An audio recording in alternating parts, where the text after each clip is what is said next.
On May 19, 2012, 22-year-old Mickey Shunick was missing.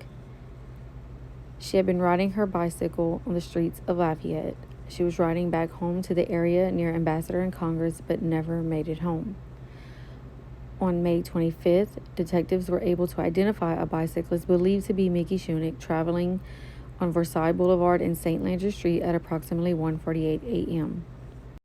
On May 27th, police confirmed that Mickey Shunick's bike had been found beneath the Whiskey Bay I-10 bridge at exit 127.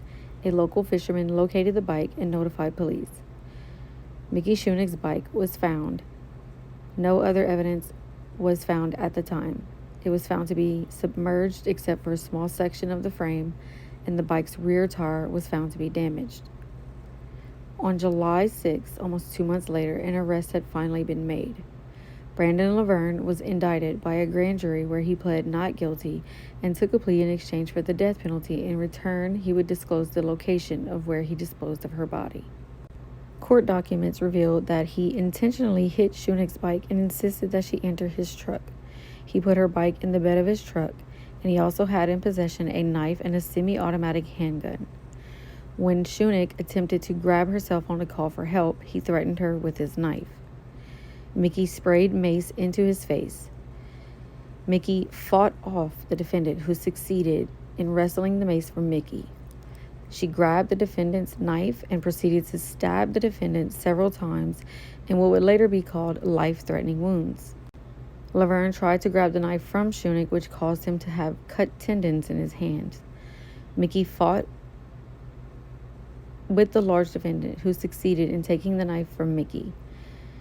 The defendant then stabbed Mickey at least 4 times, and she fell over. She lay motionless. The defendant felt for a pulse, but felt nothing. He then drove her motionless body to a secluded area 40 minutes away, where he planned to dump her body. But instead, Mickey jumped up with the knife she had regained possession of and lunged at the defendant, stabbing him again in the chest. The defendant pulled his semi-automatic handgun, which he armed himself with, and shot Mickey in the head, killing her instantly. With her body still in his vehicle, he drove to his home to nurse his wounds and get rid of the clothes that he was wearing. He then drove to an area of an old cemetery in Evangeline Parish to bury the body, but was unable to dig because of his wounds. Instead, he left her body in a nearby tree line, covering her body with branches and debris. He returned home to clean up more and formulate his plan. He destroyed more evidence and arranged to stay with an out-of-town friend. He is now serving a life sentence.